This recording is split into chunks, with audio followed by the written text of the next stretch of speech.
What's up out there, Coach Prime Army? Do something, just know that I made the decision and I don't stumble or stutter on it, and I'm not looking back. It is what it is, and that's what it's going to be.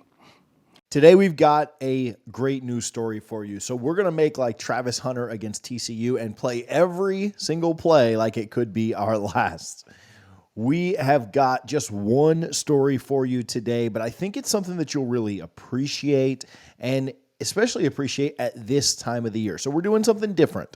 Story has to do with Alton McCaskill, Colorado's running back, and how Coach Prime is doing something with him that not many people may have expected. So grab you some of that leftover candy that your kids have from Christmas, sit back and get ready because this is the prime time for college football. Now, today we're talking about Alton McCaskill. He was Colorado's running back for the 2023 season, who only played in 4 games. For those who may not remember, Alton transferred from Houston before landing on Coach Prime's roster. Alton was absolutely phenomenal his freshman season. He went off. But due to some pretty gruesome injuries and some being banged up at some times, he's had a pretty long road back from being injured, which is why he was only able to play in a few games this year. Now, recently, he did a vlog, and we'll link that in the description. You should absolutely go watch the full thing in its entirety. Make sure that you go check that out. But I want to bring up a couple of key points from it, and then I want to tell you about something that Coach Prime did that surprised me very much so, or something that Coach Prime is maybe actively doing right now that's somewhat surprising. First of all, Alton talked about how the season didn't quite go the way that they wanted. Obviously, the season got off to a very hot start. The season had us all very hyped up the first month, but then just didn't play out the way that we all wanted or expected. The players felt that too. It wasn't just the fan base. It wasn't just the staff. It wasn't just the media. It wasn't just any of us. The players felt that, and they felt like they left something there on the table, like they could have gotten a little bit more out of the season than what they did. But he did talk about how they got to see flashes and how they got to see at times when that thing was humming and clicking, it really did go. And it really did look like a pretty well-oiled machine. And that's our hope for next year. Guys, you know that. You don't need me to tell you. We just need to be a little more consistent with it. But when that thing was moving, when that thing was churning, when that thing was cranking, man, it was a force to be reckoned with. And we understand that. We know that now. They played really well to start the year. Had a little lull there in the middle. And then to end the year, I think they still played pretty well. They just couldn't get over the hump. They lost a lot of one-score games. But the flashes that were there were noticed not only by us, but by the team as well. He talked a lot about trusting himself and trusting his body after the injury and how he felt like he was back to himself this season. And when he got in and played, he very much didn't fear for maybe tripping up over himself or maybe getting re-injured like he had felt in the past. And that's something that he really credited to not only the work to come back, but also the coaching staff for trusting him. But then what I want to really talk about today is he talked about his goals for next season. Go ahead and listen to that clip. My goals heading into next season, they're honestly not too much different from last season's goals. Personally, I'm truly trying to make this my one and done year, my money year, as people like to say. I'm trying to make this the year that puts me on the draft boards.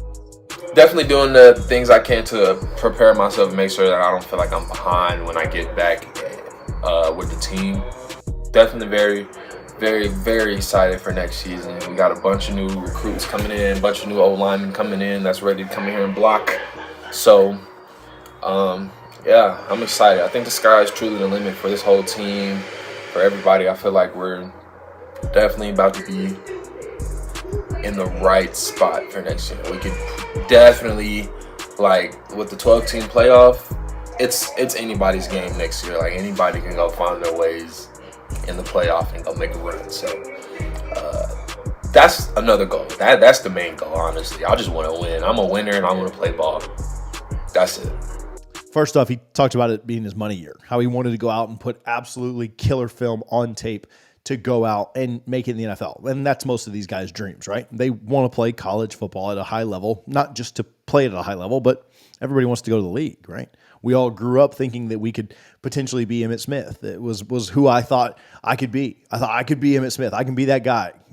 lofty expectations for a 6-7-year-old to think that he could end up being the all-time leading rusher in the NFL, but that's what I thought.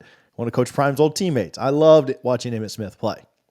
But McCaskill was a beast when he first started. And if he can get back anywhere close to that, he absolutely can go out and put enough film out to make this a pretty big money year. He's going to lay it all on the line, he said. He said he's super excited about the new offensive line. Listen, we've been hyping this. We've been telling you guys about this. We've been talking about it for weeks. We're not the only ones excited about it. You don't think Shedeur is jacked up right now? You don't think Alton and other guys in the backfield are jacked up right now? Other skill positions that are trying to get that ball, trying to give Shedeur enough time to get it to him? Let me tell you something. The team's jacked up too. And he mentioned the offensive line specifically, made me smile just a little bit. Talked about the 12-team playoff. He talked about how, hey, it's wide open now. And in the Big 12, they can certainly go out and make some noise. Anyone can go out and win it. And I love that focus. He said at the end of the day, that is what matters most. That is what is most important. He said, I want to win. He said, I'm a winner. And that's what I want to do. That's what's most important to me. That's the biggest goal. That's my biggest takeaway. And I love that. Do I want this kid to make the NFL and make millions? Absolutely. Do I want him to be able to run for a ton of yards behind the new O-line? Absolutely I do. But at the end of the day, it's about the playoff, man. That's the goal. The goal is to win the Big 12 and go to the playoff. Now, we'll see, right? Only 12 of the 133 teams that are going to play are going to be able to do that. And so your odds are somewhat low. But if you can start to get rolling and you can start out with a couple of wins like you did last year, you start out 3-0, your odds continue to increase. And they're not so slim as they were to start. But here's what I wanted to really focus on, and it's based off a tweet that I saw yesterday. McCaskill is 100% betting on himself. Now, he believes in himself, and that's, first of all, what you have to have, even more than the God-given ability or talent. You've got to believe in yourself to play college football at this level. Otherwise, you just wouldn't be able to.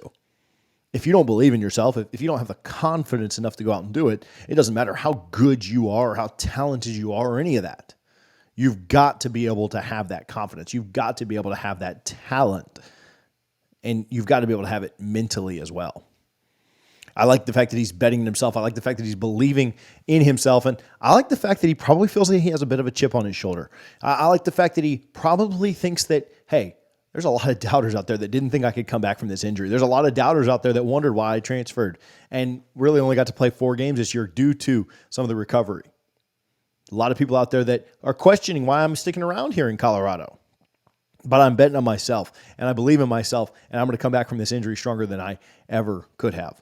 But what about Coach Prime's aspect? What about the angle for Coach Prime?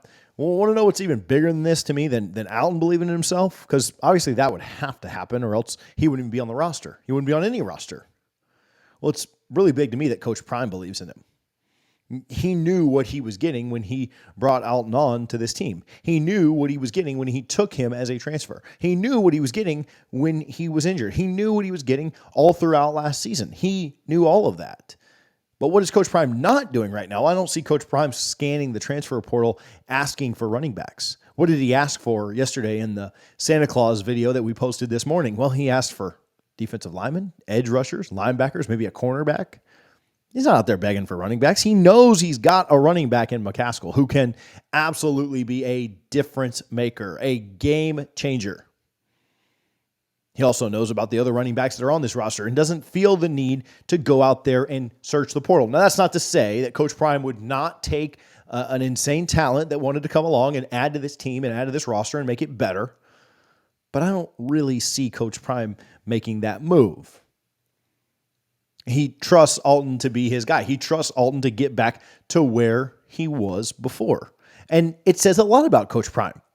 Because in today's society, in today's college football landscape, in today's world, coaches are so quick to toss guys aside when they don't feel like they can get anything else from them. But Coach Prime recruited McCaskill here for a reason. Coach Prime is loyal to his guys. He is genuine and he is honest to his guys. And I believe that McCaskill is one of his guys. Coach Prime really does treat these kids like his own, and I love that about him.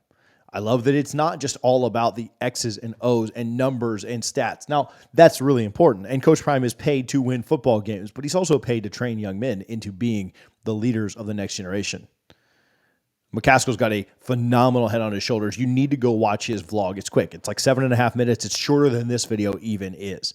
I will link that in the description. Make sure that you go check that out. I appreciate you guys for riding with us. Again, something a little bit different, something that maybe is a little bit deeper in meaning than just the X's and O's stats that we do quite often. I appreciate you guys. If you're just checking this video out, it's your first one you've ever watched on our channel, hit the subscribe button.